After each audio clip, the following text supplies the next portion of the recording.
பரிசு நாமத்துக்கே மகிமை உண்டாவதாக. இன்னைக்கு கூட யாத்திராகமம் 21 அதிகாரத்தை பார்க்க போகிறோம். இந்த அதிகாரத்தில் சில பிரமாணங்களை பற்றி பார்க்க போகிறோம். ஒரு அடிமை ஒருத்தர் இருக்கார் அப்படின்னா, அவர் 6 வருஷம் என்ன பண்ணணும், வேலை பார்த்துட்டு 7ஆம் வருஷம் எதுவுமே அவங்க கொடுக்க வேண்டாம், அவங்க விடுதலை பெற்று போகணும்.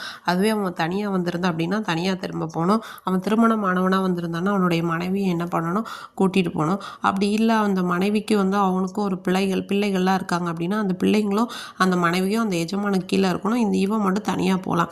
இல்லை அவன் என்னோட மனைவி பிள்ளைகளை நான் நேசிக்கிறேன், என் பிள்ளைங்க கூட நான் இருக்கேன் அப்படின்னா இந்த எஜமான் என்ன பண்ணணும், நியாயாதிபதிகள் முன்னாடி அவனுக்கு என்ன பண்ணணும்னா காதை குத்தி அவனுக்கு காதில் ஓட்டை போடணும். போட்டுட்டு அவங்க கூடவே எப்போவுமே இருக்கிற மாதிரி இருப்பாங்க.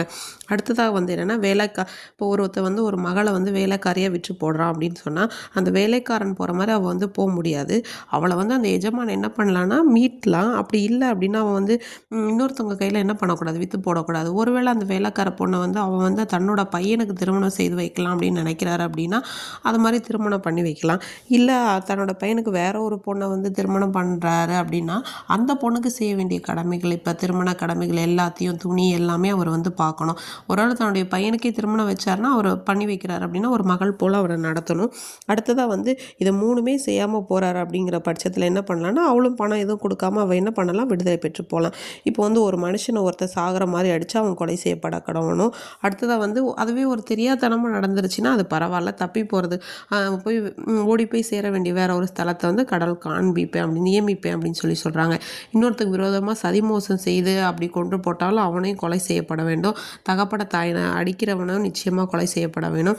இப்போ ஒரு மனுஷனை திருடி அவனை இன்னொருத்தனோட இப்போ வசத்தில் வச்சுருந்தாலும் அவனும் கொலை செய்யப்படணும். அடுத்து தகப்பட தாயை சபிக்கிறவனும் கொலை செய்யப்பட கடவன். அதுக்கப்புறம் இப்போ 2 பேர் சண்டை போட்டுட்ருக்காங்க அப்படின்னா ஒருத்தன் கல்லால் அடிச்சிட்டா இல்லை கட்டையால் அடிச்சிட்டா, அதனால் இறந்துட்டா இறக்காமல் கட்டில் கிடையாலாம் கிடக்குறா அப்படின்னா அந்த கிடந்த நாட்களுக்கான அந்த வேலையினால் நிமித்தமான ஏற்பட்ட நஷ்டம், அடுத்து அவனை ஃபுல்லாக அவனுடைய மருத்துவ செலவு எல்லாத்தையும் அவன் பார்க்கணும். அடுத்து அவனுக்கு ஒருத்தன் தனக்கு அடிமையாக இருக்கிறவன் கோலால் அடிக்கிறான் அப்படின்னு சொன்னால் அவன் இறந்து போயிட்டான் அப்படின்னா பழிக்கு பழி இப்போ வாங்கணும் அப்படின்னு சொல்லியிருக்காங்க.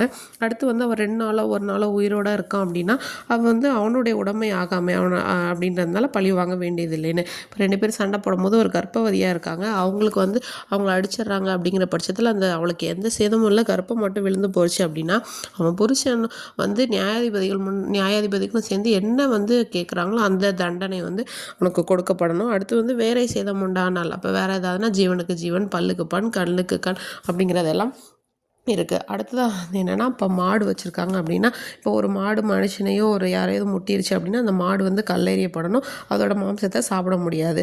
இப்போ அந்த மாடு ஏற்கனவே முற்ற மாடாக இருந்து அந்த எஜமான் கட்டி வைக்கல அப்படின்னா அந்த எஜமானும் என்ன பண்ணணும், கொலை செய்யப்படணும், மாடு கல்லெறியப்படணும் அப்படின்னு சொல்லியிருக்காங்க.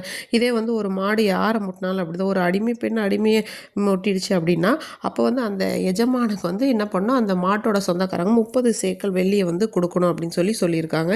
இதே போல் ஒவ்வொரு நியமங்களே இதில் தெளிவாக விவரிச்சிருக்காங்க. இன்றைக்கி கூட நம்முடைய தேவன் நம்ம செய்த பாவங்களுக்கு தக்கதாக பழிக்கு பழி செய்யாமல் அவருடைய கிருபை இரக்கத்தினால் நம்ம வீட்டு ஒவ்வொரு நாளும் வழி நடத்துகிறார்.